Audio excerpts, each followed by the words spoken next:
Haji Hadi awam, saya pun orang Islam juga, tapi saya taklah berserban dan saya taklah pura-pura menunggang agama untuk tujuan politik. Jadi saya nak komen perkara ni aja mengenai bayaran. Bayaran ni dalam dunia ni ada 6 bayaran sahaja, 6 jenis. Nombor satu, bayaran untuk upah atau belian.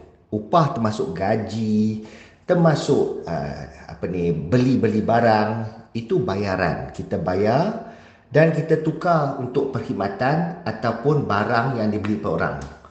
Itu kalau tidak melibatkan keuntungan berlebihan, itu halal dari segi Islam. Bayaran belian dan bayaran upahan. Itu satu jenis. Satu lagi adalah denda. Kalau kita kena saman, orang saman kita atau buat kita buat kesalahan, itu pun bayaran. Itu patut sebab kita langgar undang-undang. Undang-undang memperuntukkan kita kena bayar saman sebagai penalti ataupun hukuman. Itu pun bayaran. Itu pun sah, tak ada benda yang haram dari segi perbuatan itu. Okey, itu bayaran. Now, ketiga, ada satu lagi bayaran di mana ia melibatkan ugutan. Orang ugut kita, orang rompak kita. Kita beri bayaran tu tanpa rela hati. Itu haram. Itu clear cut haram dan satu perbuatan jenayah. Itu bayaran juga, bukan secara persetujuan. Okey, nombor empat. Nombor empat adalah sedekah. Sedekah ni kita bagi dengan niat hati suci, keikhlasan. Kita bagi pada orang susah dan kita bagi tanpa mengharap apa-apa balasan. Itu maksud dia sedekah. Dan kita buat tu tidak ikut masa, tidak ikut siapa.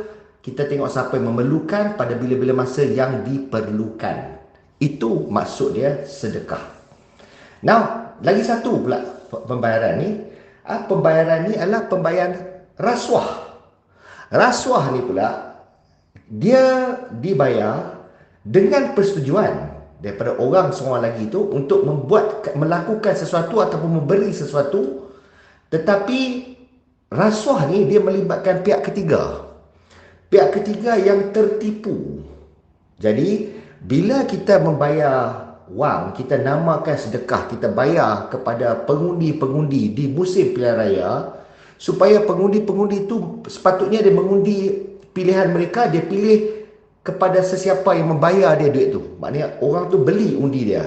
Itu satu penipuan dan pihak ketiga yang tertipu adalah parti lain yang tidak membayar rasuah.